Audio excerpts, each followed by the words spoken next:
I'd have no friends if I spoke to my girlfriends the way I speak to myself sometimes.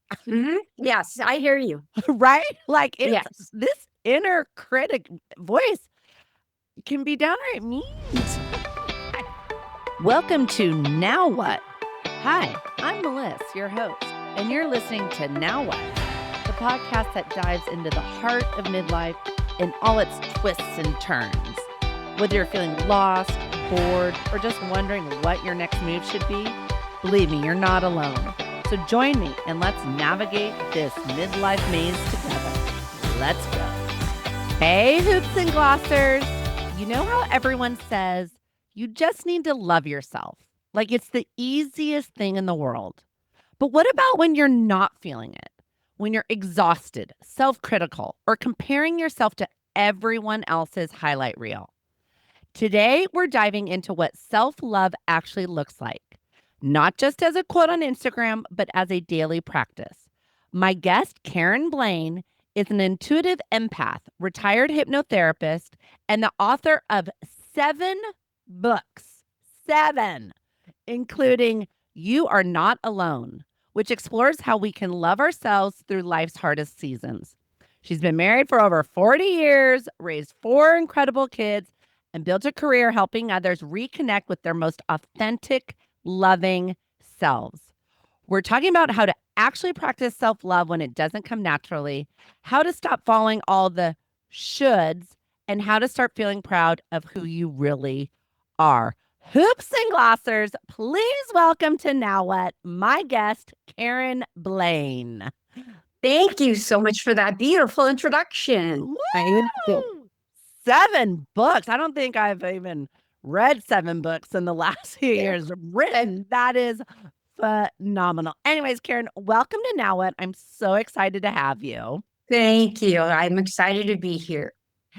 Before we get into the whole topic of self-love, let's take a step back. You call yourself an eternal empath, which I love. What does that really mean? How did that come about? It came about when I was really young. I started to realize that I was different in a lot of ways, and I didn't understand what that was. And so it was never really part of the world that I came from. So then I just grew up feeling different. And then I got married early at 21 and had 4 kids and blah, blah, blah. And it took until they grew up and left the home where I started to say, well, I feel everything that what is going on. I'm going to start exploring and understanding what it is all about. That I'm not going to just push it down anymore. I'm going to explore what is going on with me. And as I started to learn more and more, I did realize that I was an empath. And, I had to protect that at times too. And yet at times it could help others. So it was both a blessing and a curse in my life. But I choose now to call it a blessing. Yes, and let's clarify. Empath, I understand empath to mean you're very understanding. You are very you almost take on other people's feelings. Yes. Which Yes. it is a blessing. I have a friend, I think I'm a little empathetic, but I mean, I have a girlfriend who the curse part of it, and correct me if, let me know what your situation was. You lose yourself sometimes in that, Yes. right? Yes. Yeah. That's why you need those boundaries. Yes. If someone's crying, I will cry. Yeah, exactly. Yes. It's like an immediate reaction. And yeah. Which is so beautiful. The world needs more empathy, especially today. But I can see how the challenge is how can you still be a true empath while protecting yourself? And I've brought this up in the past. I'm trying to live in a world of ands, not ors. Like, I am an empath and I protect my own energy, not one or the other.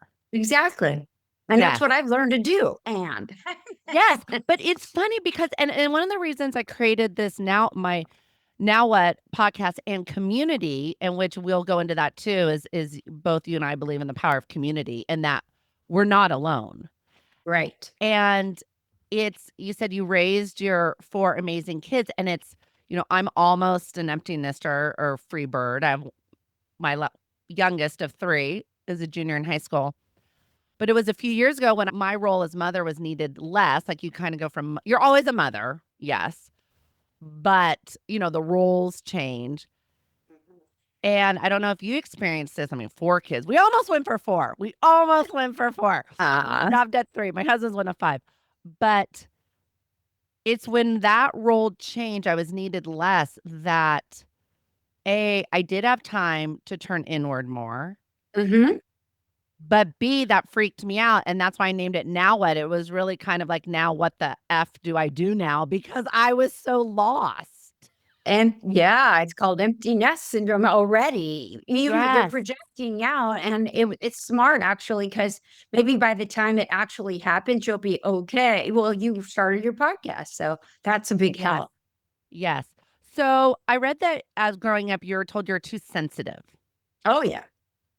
But how has that become your superpower today?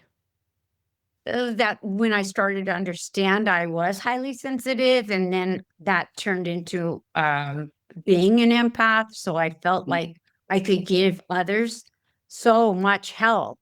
And I found it to be true. So I used kindness and I paid it forward, I guess you would say. And I started to see that I could add blessings to others' lives. So I called it a superpower instead of the curse that I thought it was most of my life. Yeah. When I was young, especially.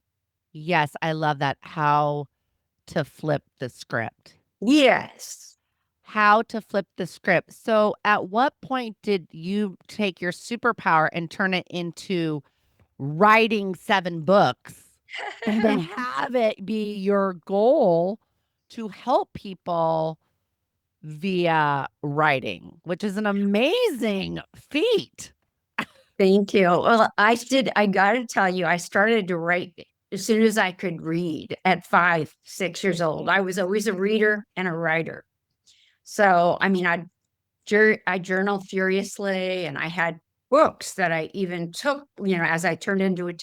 Every year I just journaled. And so the writing never stopped. I just didn't understand why I had all these deep emotional feelings. And so that didn't get answered.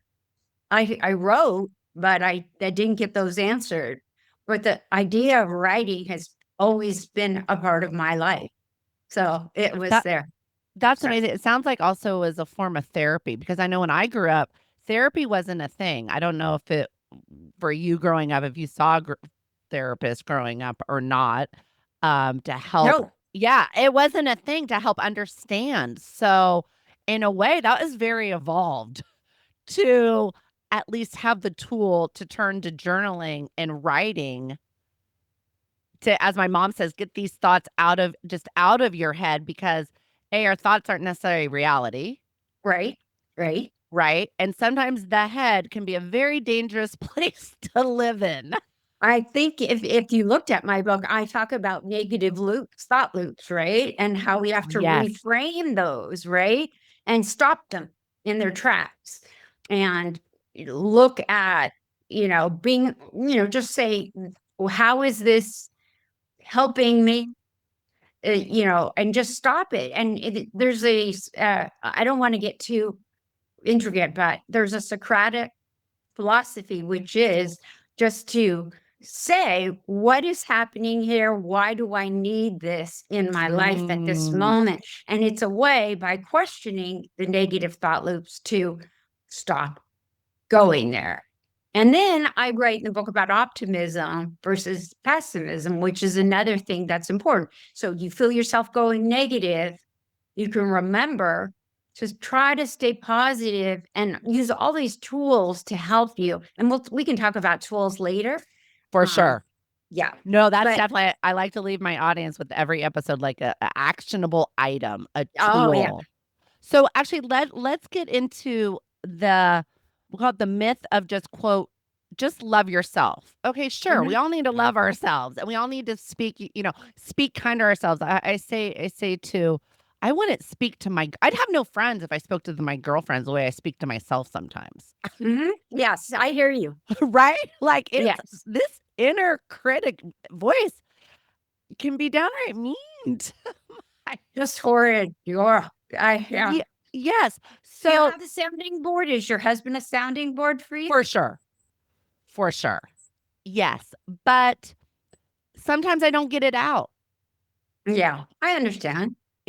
Sometimes he for sure is, and I have great girlfriends, but there are sometimes I stay ruminating in my own head. I don't know why. No, I understand. I Yeah. understand. Ye Let me give you some practical tips then. Perfect. Yes, yes. Love it. Let's go there. All right, so we're going to start with small ones that Perfect, everyone can do.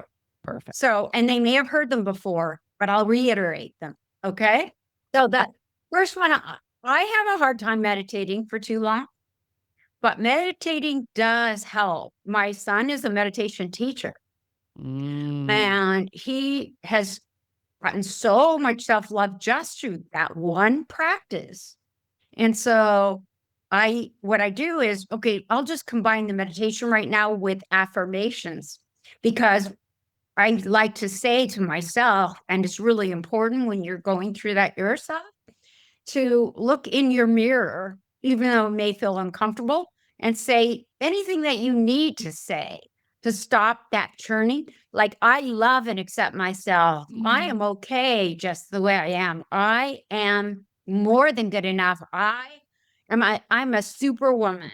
And you say it over and over, maybe even 100 times, like from morning till night, till it starts to sink in. And another thing about meditation is you can bring those affirmations with you.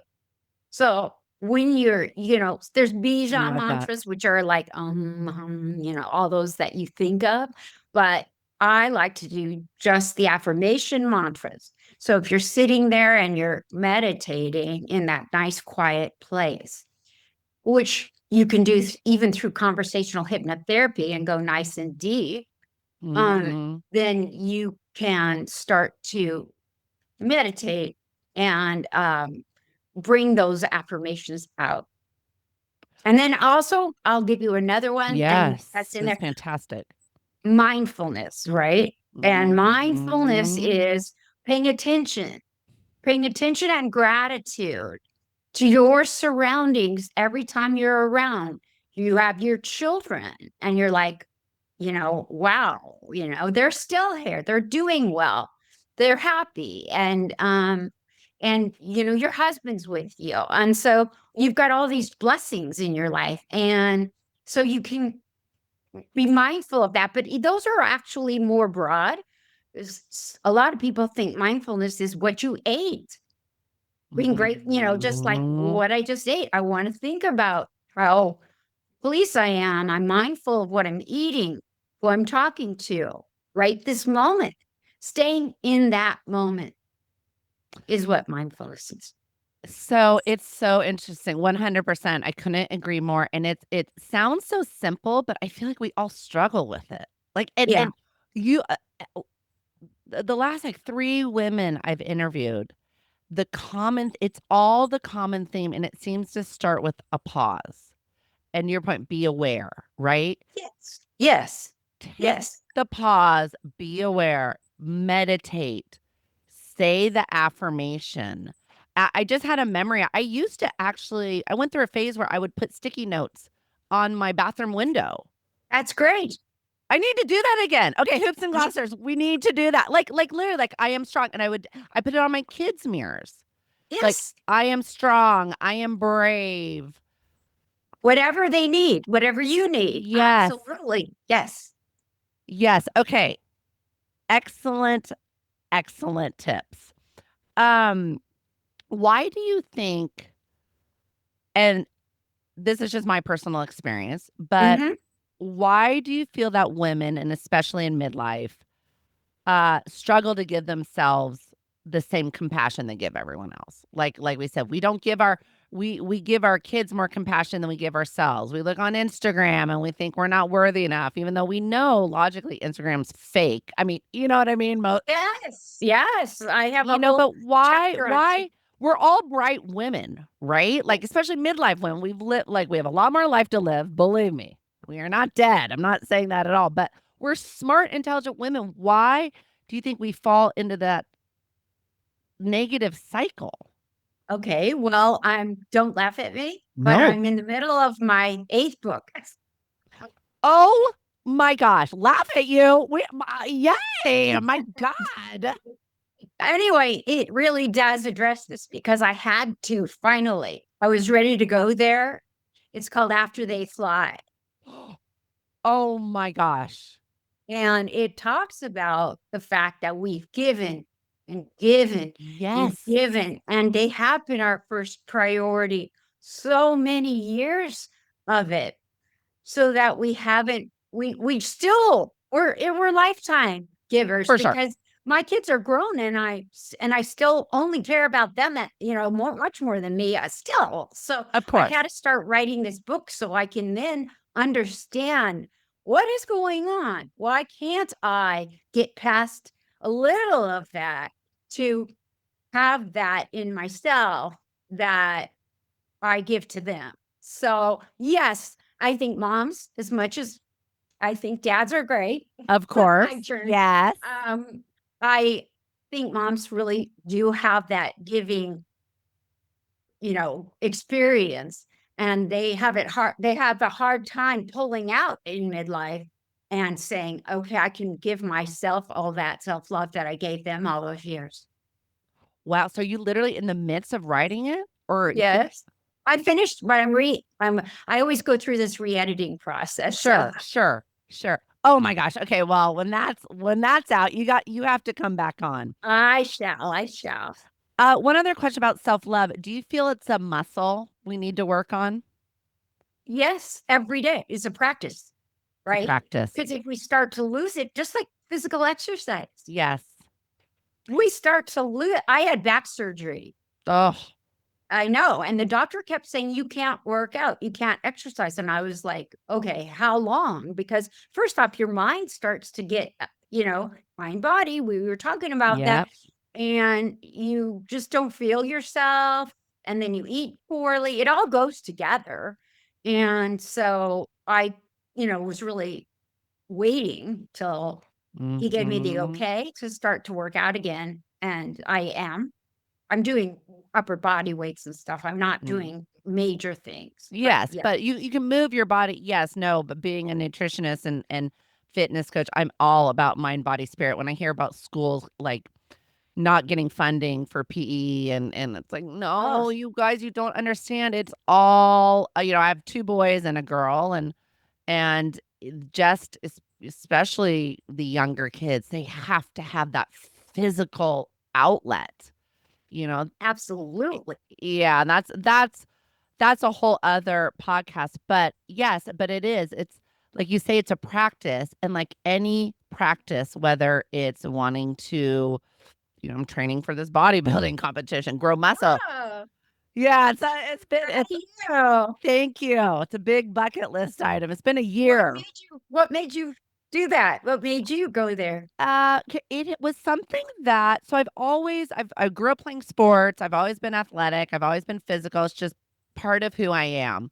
Mhm. Um, and as I got older, the sports, I mean, I played tennis, but the opportunity for sports and I don't know, being an athlete, being part of a team, it just kind of, life, kids, blah, blah, blah. Anyways, like the last 10 years, and I always have a trainer. I think coaches need coaches. So, um, I'd be working with certain people, and every time either they were going to do a competition or I knew of someone who was doing a competition, there was just a twinge in me. It was like, ooh, that's cool. I wish Bucket list. yeah, I wish I could do this. But it kept going like, I wish I could do this. And it turned to, no, I could never do this too. Well, why can't I do that? You know what I mean? So it kept nagging at me. And finally, I found the right coach for me and I bit the bullet. I'm like, might as well go for it. This is your passion. This is my passion. And it's funny because I saw a meme that really put me over the edge of they were interviewing like either in a retirement home, like 80 and 90-year-olds. And they're like, what is the one thing you regret in your life? And they said, it was never what they did and failed at. It was what the thing they never did. Right. I hear, yes, I agree. So I'm like, You will have I no, look back and be like, why didn't I just try it? Yes. So that was the answer. there you go. There you Yeah. go. There you go. So yeah. So anyway, so going back though, it's consistency, the Yes. number and patience. Whoosh. Yes. And patience. Not that I got to do it now. And we It's live going in to a happen now. and we live in a Yeah. society of quick fixes Yeah. and so I could see where just the affirmations. I have a friend who does a gratitude journal, and literally she went to the dollar store, bought a notebook, and every morning she just writes one thing she's grateful for, and she says it changes her day completely, and it takes 5 seconds. That's so great. It's exactly what we're talking about. So, what inspired you? Because it seems to me that, and correct me if I'm wrong, but the book you wrote, one of your now 8, Yeah. uh, "You Are Not Alone," is the one that speaks to self love the most. Right. It does. Yes. Yes, yes. Was there a certain event that happened that led you to that? Was it just your kids, leaving the nest? No. It was my coming to terms with my, finally coming to some terms with my upbringing and starting to acknowledge how I had felt very alone growing up. Yes. And so I didn't understand why. I felt like maybe no one would understand me. And then when I finally started to express all that, I realized there was a whole community of people Yes. that were like me. And I didn't feel so alone anymore, but I knew I had to write the book because I didn't want anyone to feel, and everyone has, I've read that You Are Not Alone sometimes is about addiction or other things, but in this case, it's not. It's about feeling alone, just being different, being too Yes. sensitive, being too emotional, being too, you know, different than other people, and being told this society isn't for you.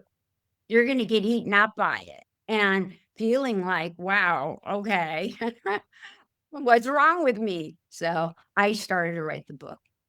Yes. Yes. And I think everyone in one way or another has felt that.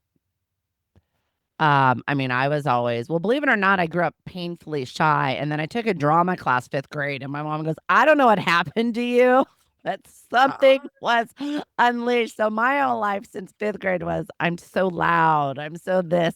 But yeah. Okay. That's nice. Yeah. I'm glad you turned to the corner. Yeah. That's good. Because it's better. It's easier. I think it's an easier life to be a little bit more extroverted. I'm introverted, so I say that. Okay, so that's interesting you say that. I do think, don't you feel like it's a different connotation for women versus men? Like introverted women sometimes are immediately categorized, and excuse me, but like, oh, she's just a bitch. Introverted women. You mean Quiet, reserved? reserved. It's like, no, they're just shy. I just feel Right. like You're right. You're right. Absolutely, yes. it's And unfair. it is unfair. Back goes the shield. I Hmm. have to learn, and I have really worked on it, not to care about the judgments of others. Oh, well, for sure. But it's interesting. You said your husband's more of an extrovert. Yeah. Oh, yeah. Opposites. Same with my husband. My husband's an introvert. I mean, if he were as much of an extrovert as I, we'd be a nightmare couple. Like, Yes, you want our balance, don't you? Exactly. you want balance, right? I Mhm. mean, literally, we would be a nightmare. But he does. It's funny because as a man, the reason I brought this up is he has honestly, like, he is the sweetest human ever, but he has this resting bitch face that is downright scary. Like, literally, it's like he comes across looking so mean, and he is not at all. And so a lot. Like, I'll never forget in a mom's group with my first kid gazillion years ago, 20 years ago. Like, God, your husband, is he angry all the time? He's the least angry person ever. So it's just funny. Yes. He's a little The bit shy, right? Yes. Yes. He's shy, but he's just I don't know why he just I just the only term I have for his resting bitch face because he just looks like Yeah, I hear you. Yeah. I mean, I have been told that before, but I don't. I work very hard to always project kindness and compassion and empathy too.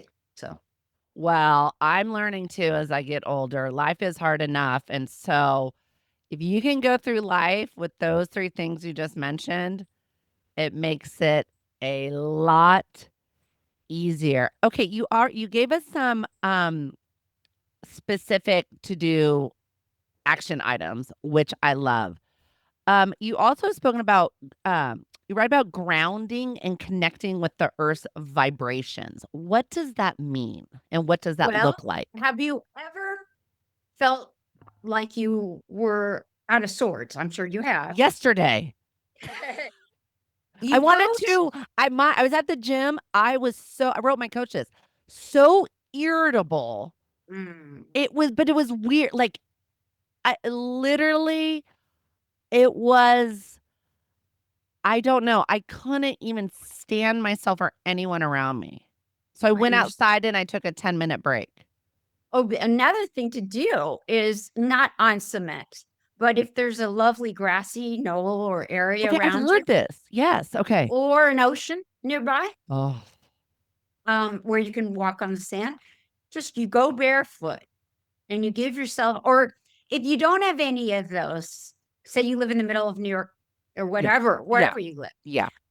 and you can use your mat and just be barefoot on it. And don't necessarily have to do yoga right away or anything. Just spend some time centering, grounding yourself, feeling Mhm. your feet. And then, like if I was saying, if you're outside on the grass, then you can just use the grass and kind of feel that earth's vibrational pull to ground you and center you and give it about 10 to 15 minutes. I know that sounds like a long time for people, but you'll feel recharged. So it's a real thing. Like it's It a is a real, scientific thing, the Earth's gravitational pull. I mean, it, obviously, but I mean like as far as like emotionally grounding ourselves. it is. It is definitely. That's interesting. I know you're in the my husband and I went to Santa Barbara for college and it's our happy place. And I don't I like went being there for my first year. Oh, you did? Oh, that's why we He's with connect. me. Gauchos. Gauchos Yay, forever. Oh, yeah.